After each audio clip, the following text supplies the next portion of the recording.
Maxime Prévost, président des Engagés, bonjour. Bonjour. Pour cette interview, on vous a demandé de choisir un endroit de nature qui vous tient à cœur. Où sommes-nous aujourd'hui? Alors on est à l'entrée du bois de Dave, Dave étant l'un des villages qui composent le grand territoire de la ville de Namur et le village où j'ai le plaisir d'avoir grandi, où je vis aujourd'hui. Et donc c'est le village dans lequel régulièrement je viens faire des balades avec les enfants, avec mon épouse, avec des amis, à un moment où je fais aussi parfois des joggings, donc un moment de ressourcement. Voilà. La nature, ça signifie quoi pour vous? La nature, c'est quelque chose dont on doit réapprendre à prendre soin. Parce que si, paradoxalement, quand j'étais gamin à l'école primaire, on nous a enseigné, et à raison, l'intérêt d'être attentif à ne pas jeter ses déchets partout, au-delà de cette dimension de protection de la nature, sa préservation pure, à proprement parler, a trop peu été abordée. Et je pense qu'aujourd'hui, on fait les frais de cette négligence qui est une responsabilité collective, dont personne ne peut s'exonérer, pas plus moi que d'autres. Moi, je suis toujours surpris quand je vois qu'il y a, dans un petit pays comme le nôtre, un confetti territorial, 4 ministres du climat, mais pas un seul de la biodiversité. Or, je pense que c'est une thématique aujourd'hui qui, y compris dans le combat climatique d'ailleurs, mais plus largement, est un enjeu majeur qu'on doit réhabiliter, y compris politiquement. Vous faites le lien entre biodiversité et climat. Souvent, dans la nature se trouvent les solutions les moins coûteuses, qui apportent aussi de nombreux bénéfices pour la société. Pourquoi est-ce qu'on ne s'engage pas systématiquement dans des solutions qui sont fondées sur la nature ? Parce que je pense que ça nécessite de bousculer une série d'habitudes, de préceptes, y compris de certitudes économiques, et qu'aujourd'hui on est face à un grand rendez-vous. Et on sait déjà qu'on a quelques guerres de retard, et donc c'est vraiment le grand braquet que l'on doit passer maintenant pour pouvoir être au rendez-vous de cette biodiversité, à la fois pour protéger la nature, mais pour protéger aussi l'humanité. Je pense qu'on doit déjà localement, par la démonstration, poser des actes concrets. Vous savez, à la ville de Namur, dont j'ai le plaisir d'être aussi le bourgmestre, on a été la première ville de Wallonie à adopter un plan de l'adaptabilité de notre territoire au changement climatique. C'est aussi une manière d'éviter demain des phénomènes qui posent de grands problèmes, de sécheresse problématiques, comme aussi d'inondations dont on a pu encore être aussi victime. Et puis faire en sorte que cette nature, on puisse à la fois la préserver dans sa diversité, mais également poser des actes forts de sauvegarde. Sur le sujet de l'adaptabilité, vous avez mentionné les inondations qui ont fait près de 40 morts en 2021. Des événements climatiques extrêmes comme ceux-là, ils vont se produire de façon plus fréquente et plus intense dans le futur. On parle d'inondations, mais aussi de sécheresse, de vagues de chaleur. Comment votre parti compte protéger la population contre ces phénomènes ? Je pense qu'on doit repenser la politique d'aménagement du territoire. On le sait, il y a le stop béton d'ici 2050, c'est une réalité, mais ça ne va pas résoudre tous les enjeux et tous les problèmes. On doit avoir une grande démarche aussi de pédagogie. Moi, je suis frappé d'entendre à nouveau ce paradoxe citoyen. Monsieur l'élu, il faut préserver nos territoires, nos sols, éviter qu'il y ait évidemment des entraves à l'écoulement naturel des eaux, à la perméabilité du sol, mais en même temps, quand on explique que pour éviter une expansion horizontale du bâti, on va devoir alors recentrer la construction, la rénovation, densifier les cœurs urbains et donc compenser le manque d'horizontalité par davantage de verticalité, alors là tout le monde hurle aussi en estimant qu'il ne faut pas froisser le paysage urbain. Je pense qu'on doit être au rendez-vous demain d'un habiter autrement, qui va mieux effectivement tenir compte de bâtis qui vont être correctement isolés, et je pense qu'on doit être plus volontariste sur le plan des normes qui doivent s'imposer dans la délivrance de permis par rapport au côté passif ou quasi des habitations. On doit être dans une démarche où toutes les communes doivent, pas seulement sur une base volontaire, mais sur une base contraignante, faire cet état des lieux et cette analyse de l'adaptabilité de leur territoire au changement climatique. Aujourd'hui, 95% de la nature de notre pays est dans un mauvais état de conservation écologique. Quelle est votre réponse à ça? Qu'est-ce que votre parti compte faire pour remédier à cela? Du côté des engagés, on a voulu, à travers la mutation du parti, réaffirmer un volontarisme beaucoup plus fort sur les questions climatiques et environnementales. Ce n'est pas le fruit du hasard si la première des régénérations que nous développons dans notre manifeste, qui est un peu notre corpus idéologique et notre vision de projet de société, c'est la régénération du vivant. Parce que ce lien avec la nature, la biodiversité, les questions qui irriguent le duo santé et environnement, ce sont des préoccupations préoccupations qui doivent redevenir premières. Nous, ce que l'on veut, c'est regarder de l'avant pour les générations d'aujourd'hui et de demain. Et cette question alors du rapport au vivant, elle est indispensable. On doit pouvoir, dans les accords gouvernementaux, prévoir des démarches très volontaristes sur ces questions d'alliance entre l'environnement, la biodiversité et les questions de santé, l'environnement, la biodiversité et les questions d'aménagement du territoire, l'environnement, la biodiversité et les questions alors de mise en œuvre urbanistique, sur le développement aussi de l'usage des sols, sur les questions liées à l'écoulement des eaux. Donc toutes ces préoccupations qui n'ont pas, il faut bien le reconnaître, toujours été à l'avant-plan, doivent aujourd'hui s'imposer de manière impérative. Une solution, c'est la restauration de la nature. Une loi est en cours de discussion en ce moment au niveau européen. Comment se traduit cette loi dans votre programme de parti ? Nous sommes tout à fait en faveur de cette loi sur la restauration de la nature. L'élément sur lequel on a pu, par l'intermédiaire de notre député européen, s'émouvoir, c'est les charges qui étaient outrancièrement imposées au monde agricole. Non pas que certaines des normes étaient déraisonnables sur le principe, ce qui était souvent déraisonnable, c'est de vouloir faire financer par le budget de la PAC une série de ces éléments et donc priver les agriculteurs d'une partie des ressources dont ils ont pourtant déjà besoin aujourd'hui. Et donc notre volonté, à travers la démarche de soutien à la loi de la restauration de la nature, c'est qu'il puisse y avoir un financement distinct qui ne fasse pas en fait qu'on déshabille Paul pour habiller Jacques. Aujourd'hui, les agriculteurs sont en difficulté, ils ont besoin d'être soutenus et il n'y aura pas de transition écologique vertueuse qui se fera contre les agriculteurs. Il faut la faire avec eux. Ils ont d'ailleurs eux-mêmes tout intérêt à la réussir puisque c'est leur travail de tous les jours.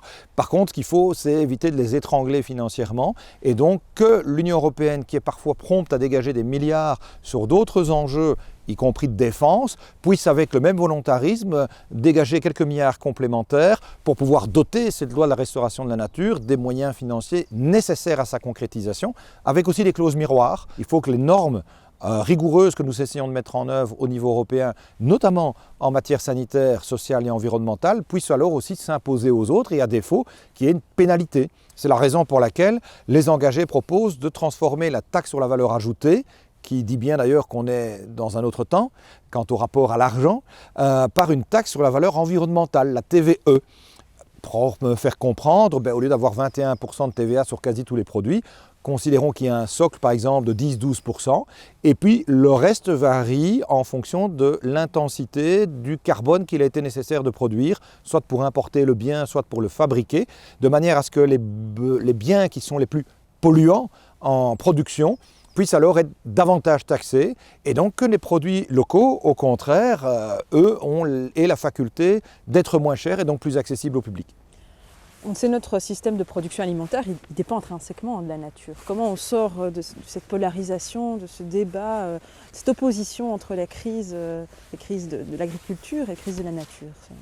Mais je ne pense pas qu'il faille les opposer. Il faut essayer de trouver un chemin qui permettra au soleil de briller pour tout le monde. Ce sont des personnes qui aujourd'hui ont d'énormes difficultés également en termes de transmission d'entreprise et donc il faut pouvoir les accompagner pour qu'ils participent eux-mêmes à la mue de la manière de faire de l'agriculture et c'est pour ça qu'on soutient avec les engagés très largement et fortement un modèle d'agriculture familiale, bien loin des grands conglomérats que l'on connaît davantage en Flandre, par exemple, et donner les moyens aussi de faire en sorte que chacun prenne conscience désormais que l'enjeu environnemental, c'est un enjeu sociétal, si pas l'enjeu sociétal du siècle. Ce qui est en jeu également, c'est notre santé. Même les médecins généralistes aujourd'hui tirent la sonnette d'alarme sur l'état de la nature. Voilà, on le sait, ce qui est bénéfique, les études scientifiques le montrent, ce qui est bénéfique pour la planète est souvent bon pour l'être humain aussi. Voilà, pourquoi est-ce qu'on n'investit pas réellement dans la nature pour préserver la santé des Belges ? La santé et du bien-être, c'est une attention que l'on souhaite porter à vraiment en avant-scène des préoccupations. Aujourd'hui, regardez toutes les personnes qui sont atteintes par des cancers, regardez toutes les personnes qui sont atteintes par des maladies aussi cardiovasculaires, par des maladies respiratoires, dont on peut trouver pour une grande proportion d'entre elles la source dans des dérèglements liés à la nature, à la qualité de l'air, à l'environnement dans lequel ils vivent, à la proximité de pesticides. Et donc on ne peut plus mettre la tête dans le sable, ça doit devenir aujourd'hui un enjeu national. Le gouvernement dépense 13 milliards d'euros par an pour des subventions qui vont aux combustibles fossiles. Et au WWF, on a fait une étude selon laquelle si on utilisait seulement 5% de ce montant, on pourrait restaurer la nature comme il se doit. Pourquoi on n'utilise pas cet argent pour ça ?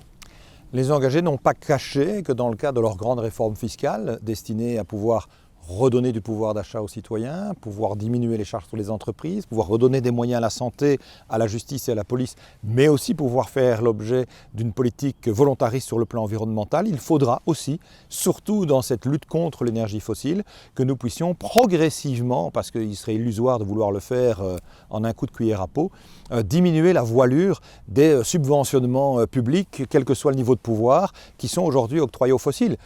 La thématique qui revient la plus régulièrement est notamment celle des voitures salaires. Le jour où vous faites une réforme fiscale qui redonne réellement un pouvoir de respiration aux travailleurs, il n'y aura plus besoin d'avoir ces passe-droits, ces ersatz à travers les voitures salaires par exemple, qui finalement amènent certains à bénéficier d'une carte essence et d'un véhicule dont ils n'ont peut-être pas toujours le besoin ou l'usage. La vérité, c'est qu'on doit surtout concentrer aujourd'hui l'énergie des politiques à essayer d'enrayer les 80% de sources fossiles de notre consommation énergétique belge, notamment avec le transport, notamment avec les logements. Et donc c'est là qu'on doit porter le fer en priorité. Vous mentionnez notre dépendance aux énergies fossiles. Pourtant, le constat, il est là. L'année dernière a été la plus chaude jamais enregistrée sur notre planète. On est sorti d'une COP sur le climat avec une conclusion. On doit sortir progressivement du fossile. Comment on fait pour sortir de cette dépendance ? Mais ce que nous proposons, c'est un peu la recette de grand-mère. Les 4 quarts, en référence à ce fameux gâteau bien connu des familles. 1 quart d'énergie renouvelable, ça peut paraître de prime abord peu, mais il faut se rendre compte que pour arriver à 25% de notre besoin énergétique, je parle bien énergétique et pas seulement électrique, qui soit couvert par le renouvelable, il nous faut faire x4, x5 par rapport à ce que nous connaissons aujourd'hui. Or, il n'y a pas de miracle, on ne s'appelle pas le plat pays pour rien, on ne peut pas dire qu'il y ait beaucoup de sources d'hydroélectricité avec des grandes chutes et des barrages. C'est très compliqué de plus en plus d'obtenir un permis pour une éolienne. On a également la difficulté de mettre des grands champs panneaux photovoltaïques dès lors qu'il faut préserver aussi les terres agricoles. Et donc on doit surtout miser également sur l'éolien offshore, bien entendu, en mer du Nord. Isoler les logements, ça c'est un élément clé, et avoir une autre politique à l'égard de l'automobile pour que vertueusement on réoriente progressivement les comportements des uns et des autres. Deuxième quart, c'est celui de l'énergie nucléaire. Les engagés restent convaincus qu'aujourd'hui, l'énergie nucléaire n'a évidemment pas toutes les vertus, on connaît ses difficultés par rapport aux déchets, aux risques de sécurité aussi, mais il n'a pas non plus toutes les tares. Et l'énergie nucléaire permet aussi une maîtrise relative des prix, une moindre dépendance, et on a vu avec le contexte géopolitique que ce n'est pas quelque chose qu'il faut négliger. Un autre quart, c'est de la sobriété. Je pense que chacun doit apprendre à consommer moins, de manière plus appropriée, en moindre quantité et avec plus d'utilité, l'énergie qui est rare et chère à produire. Et puis le dernier quart, ce sont toutes les alternatives comme l'hydrogène, comme la biomasse, donc les manières alternatives de pouvoir aussi produire l'énergie, le tout en veillant à avoir un cocktail qui soit au maximum décarboné. On arrive aujourd'hui à dépasser les limites de notre planète, notre façon de consommer, notre façon de produire. On a un climat qui se dérègle, des écosystèmes qui sont menacés à travers la planète. En quelques mots, comment souhaitez-vous, avec votre parti, offrir un avenir durable aux Belges et comptez-vous faire les choses avec la nature ?